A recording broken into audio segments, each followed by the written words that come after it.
I was really hoping Monster Hunter Rise would get me into the Monster Hunter franchise, but I don't think it will. Oh, ho, ho. That did not age well. HJ Review.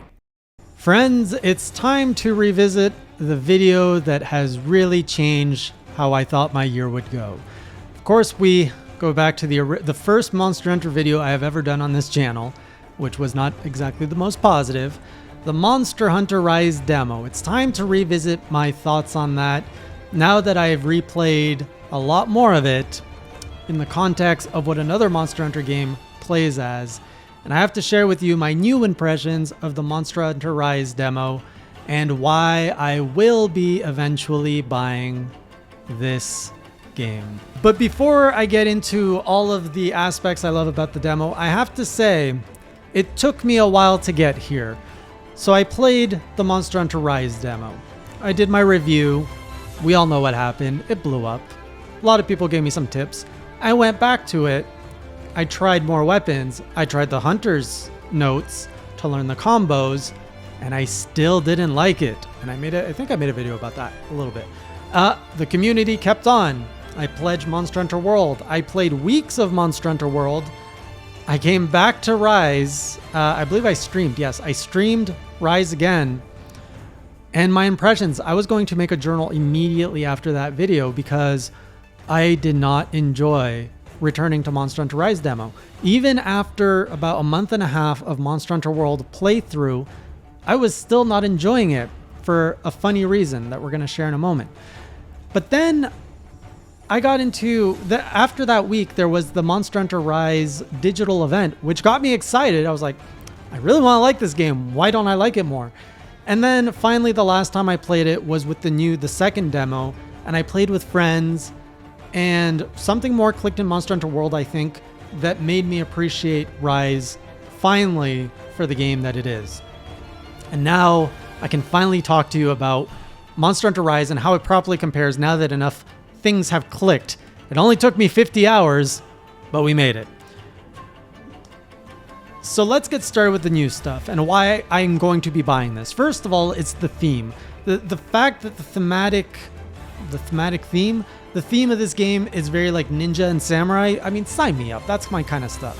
That translates to everything from the locale, from your base, from the characters, from your whatever if they're handlers or the sisters, whatever they are, to the music, to the costumes. It's all themed around stuff I love, which is that like medieval Japan aesthetic. So, I mean, I just want to play it just to get some cool armor, to hear some amazing music, and just have a good time in a medievalish, feudal Japan-ish Monster Hunter. So that's number one. Number two, and this was the most controversial thing that absolutely upset me as to why I didn't like it. This game is fast. It is so fast for a Monster Hunter game. And the irony in saying that after my first impression of it was it is slow and clunky blows my mind, because when I went back to it a second time after about a month and a half of Monster Hunter World, I was like, oh my god, there's so much to do. The dog is fast. The spider webbing is fast.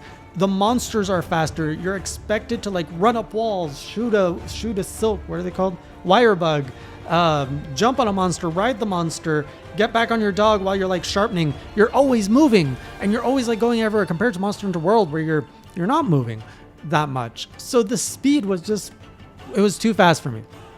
And honestly, when I was playing Monster Hunter Rise with multiplayer and we were trying to take on the big like ultimate beast, seeing other players play gave me a lot of insights of like, oh, you can do that. Oh, they're doing that. Oh, I should do that. And I was starting to learn by seeing how everyone else was playing with me. And that really helped me get it of, oh, this is how I use this to my speed, instead of being overwhelmed by, oh my god, there's so much I can do. What do I do?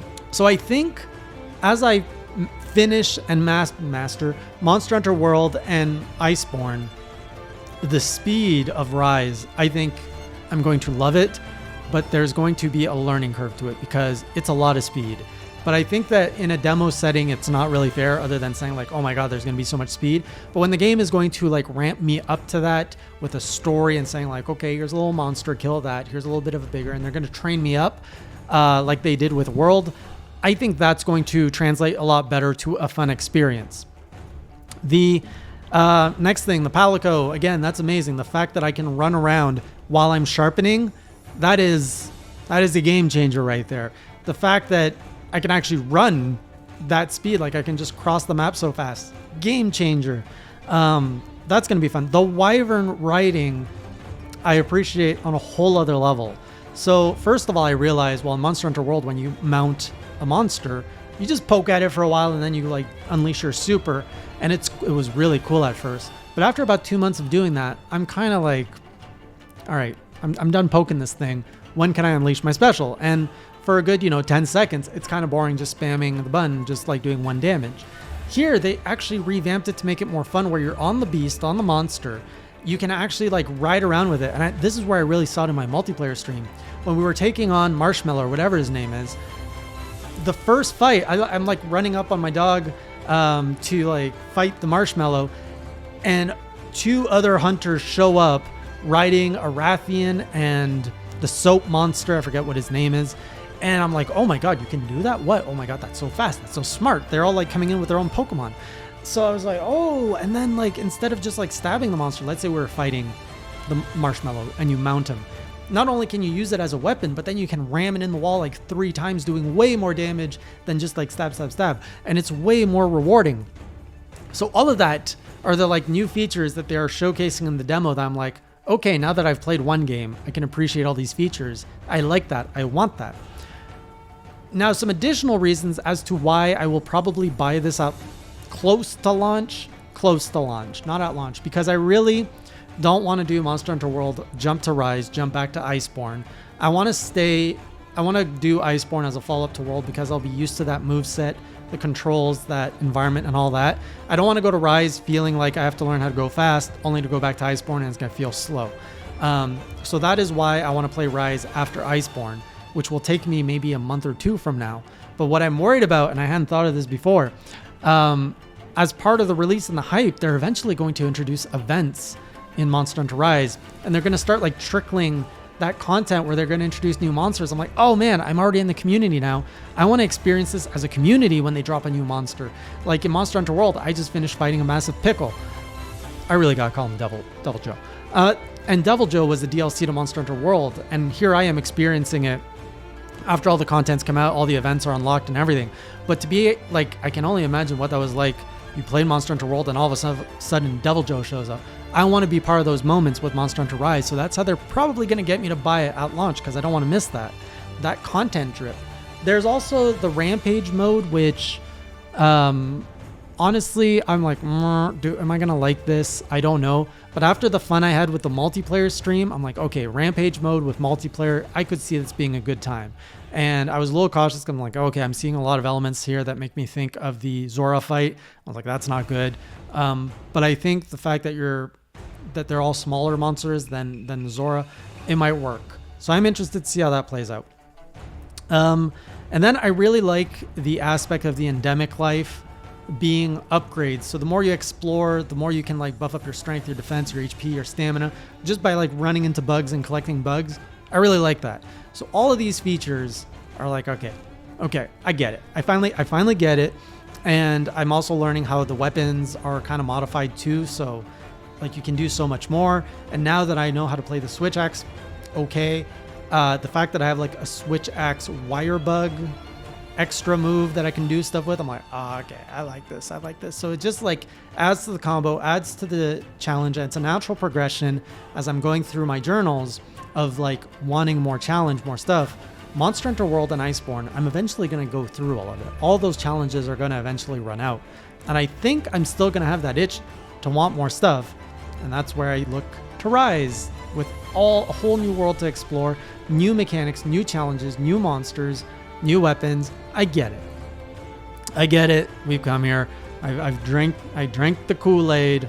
I think I'm now one of you. So it's funny how I thought the demo would finally get me to play Monster Hunter, and I was like, nope, it won't.